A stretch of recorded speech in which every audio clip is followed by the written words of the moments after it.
Assalamualaikum warahmatullahi wabarakatuh. Selamat pagi teman-teman.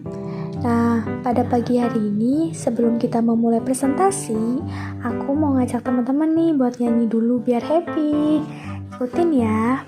Bangun tidurku terus mandi, pakai baju sopan dan rapi. Senangnya kita berjumpa lagi. Semoga hari-hari selalu happy.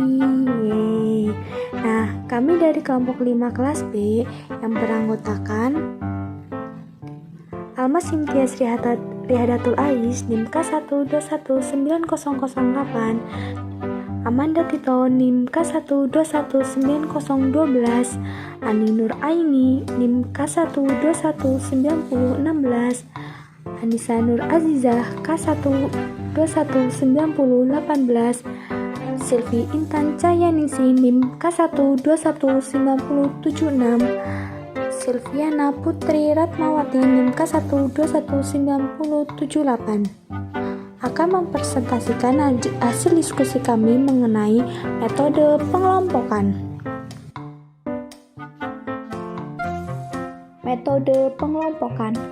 Tujuan lain dari linguistik historis adalah mengadakan pengelompokan atau subgrouping bahasa-bahasa, sehingga bukan hanya diketahui bahwa antara bahasa-bahasa tertentu terdapat tali kekerabatan, tetapi juga dapat diketahui lebih lanjut bagaimana tingkat kekerabatan antara bahasa-bahasa itu. Dua teori pengelompokan bahasa yang terkenal. Ada teori batang paha atau yang bisa disebut Steamboat Theory. Lalu teori gelombang bisa disebut dengan Wallen Theory. Steamboat Theory. Teori ini dikemukakan oleh A.C. Lesser 1823 sampai 1868 pada tahun 1866. Dikembangkan dari hukum bunyi yang dianut pada waktu itu. Disusun mengikuti prinsip silsilah keturunan. Ajuan konsepsi, pejabangan dua yang menghasilkan dua cabang baru. Teori gelombang. Teori ini diajukan oleh Johannes Kepler 1843 sampai 1901 pada tahun 1872. Pendapat menyatakan bahwa bahasa-bahasa dipergunakan secara berantai dalam suatu wilayah tertentu dan dipengaruhi oleh perubahan-perubahan yang terjadi pada suatu tempat tertentu. Metode pengelompokan bahasa kerabat berdasarkan genealogi. Metode pemeriksaan sekilas. Metode kosakata dasar atau basic vocabulary. Inovasi. Leksikostatistik atau glotokronologi. Penjelasan mengenai metode pengelompokan bahasa kerabat berdasarkan genealogi. Yang pertama ada metode pemeriksaan. Di dalam metode pemeriksaan terdapat pengelompokan bahasa hanya berdasarkan pengamatan antara bahasa-bahasa yang diperbandingkan itu.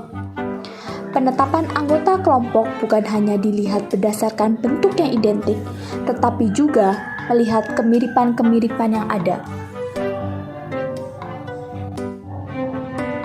Penjelasan penetapan anggota kelompok melalui korespondensi fonemis dan bermacam-macam perubahan bunyi atau perubahan morfemis. Yang kedua terdapat metode kosakata dasar. Kosakata yang digunakan ialah kosakata yang dianggap menjadi syarat mati hidupnya sebuah bahasa. Kosakata yang dimiliki sebuah bahasa sejak awal perkembangannya. Kata yang digunakan yakni perbendaharaan kata dasar karena kata-kata itu dianggap sebagai warisan bersama dari bahasa proto. 3. Inovasi. Di dalam inovasi terdapat pertolakan pada suatu waktu karena pembaruan yang terjadi akibat daya tumbuh bahasa. Dua bahasa atau lebih mengalami pembaharuan kata dasarnya atau sistem fonem protonya atau common innovation dengan meninggalkan unsur yang lama. Bahasa-bahasa itu dianggap membentuk kelompok baru. hingga sampai suatu saat terjadi pembaruan lain yang memungkinkan timbulnya cabang-cabang baru lagi. Masalah pengelompokan bahasa Nusantara. Usaha mempergunakan kosakata dasar sebagai landasan pengelompokan mengalami kegagalan atau tidak memberi hasil yang memuaskan karena hal-hal berikut. Presentasi kemiripan kata-kata kerabat bahasa-bahasa Nusantara kecil saja. Kosakata dasar sukar dijadikan ciri subgrouping karena kata-kata itu terdapat geografis yang sangat berjauhan. Pada gambar halaman 14, data di atas membuktikan bahwa kosakata dasar dipertahankan terus dalam bahasa-bahasa itu, walaupun distribusi geografisnya berjauhan. Hal ini menunjukkan bahwa kata-kata tersebut kurang bermanfaat bagi subgrouping, sehingga unsur inovasi pada kosakata dasar dan inovasi unsur gramatikal akan membantu mengatasi kesulitan dalam pengelompokan itu. Untuk memperoleh suatu gambaran yang jelas mengenai bahasa-bahasa di Indonesia, seorang sarjana Belanda, K.F. Holle, pada tahun 1829 sampai 1896 telah menyusun suatu daftar kata-kata sebagai dasar pencatatan kata-kata bahasa di Indonesia. Daftar ini kemudian diperbaiki dan ditambah dengan kalimat-kalimat singkat. Mula-mula diterbitkan tahun 1894 berisi sekitar 1000 kata. Daftar ini diperbaiki dan ditambah dengan kalimat singkat pada tahun 1904 berdasarkan saran N. Andriani. Pada tahun 1911, daftar itu mengalami cetakan ketiga disertai penambahan-penambahan yang dianggap perlu. Tahun 1931, daftar itu diterbitkan kembali dengan perubahan-perubahan yang berarti. Terima kasih.